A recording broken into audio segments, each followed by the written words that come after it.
Hi, if you've ever had to move a bike up and down stairs in your accommodation or in a station or any other situation, you'll understand just how much effort that can take and also how you're risking some injury to yourself or damage to your clothing or possibly damage to the accommodation that you're in.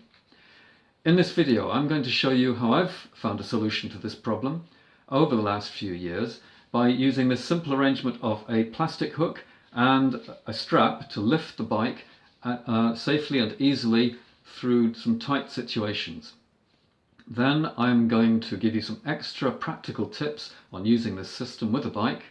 And finally, I'm going to just say a few words about where to get hold of these plastic hooks in particular, and a few words about these straps.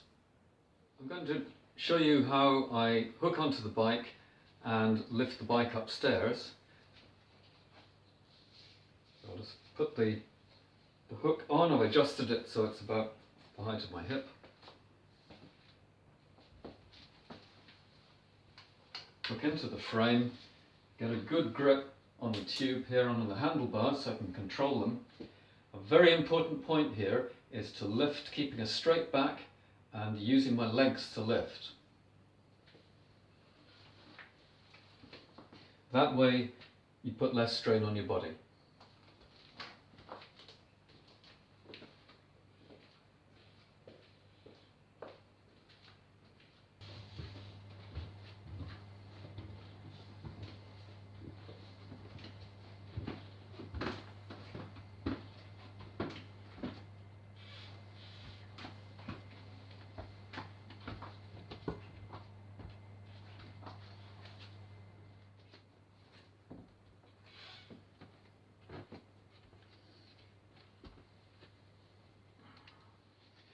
And that's it.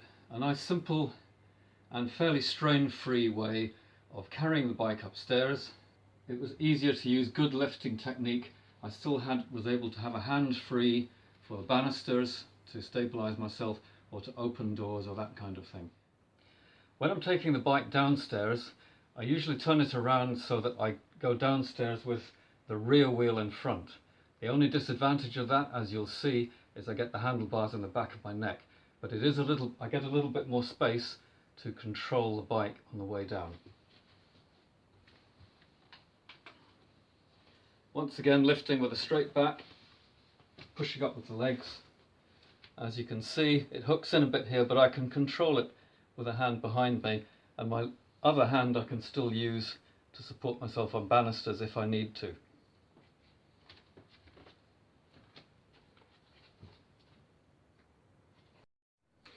Okay, time for a couple of little tips. First of all, where do I put the hook on the bike frame? I find the best place to put it is in this little triangle area down in front of the post here by where the chain set is, but obviously on the left hand side, because there's a nice little gap here you can get the hook into, and this is close to the balance point of the bike. And so I find this lifts the bike to a good height and also means that I can easily tip it forwards or backwards as I need to get around tight corners, but without really losing any balance. The other thing is to control the front wheel and stop it from swinging from side to side. And I do this by putting one of these little luggage bungees around, hook it into the back of the frame, around through the wheel, and then back up the other side. And you can get these really, really cheaply, very easily. And that just makes a difference, but it still allows me to turn the front wheel as I need to get through doors, as you will have seen earlier. Okay, lastly I just want to talk about the hooks and the straps. The straps themselves are the easiest bit to get, and these are just luggage or canoe or kayak straps. They may be known as cam straps or tie-down straps. Here in the UK you can buy them through branches of Halfords. You'd have to look at other suppliers locally. The part that I found a little harder to get hold of was these plastic hooks. Now, I've seen these sold from commercial fishing suppliers for lobster and crab fishing using the pots. Here in Scotland they're known as creel hooks, and they're used just to help secure the door on the lobster pot. I was lucky enough to find these washed up on the beach, and if you're close enough to the coast, you may find that just by some beach combing, you may find some washed up. But otherwise, you probably have to look at a commercial fishing supplier. I'll put a link in the description below to one that I found in the UK, which looks quite good. But you do have to buy them in some quantities, so they sell them in boxes of 100 for a price of around about £25, something like that, which personally I would still be prepared to pay, because I found these so useful for a whole load of different applications that they're very handy little hooks to have. The advantage of a plastic hook is that it doesn't scratch the paintwork on your bike, so it doesn't do so much damage.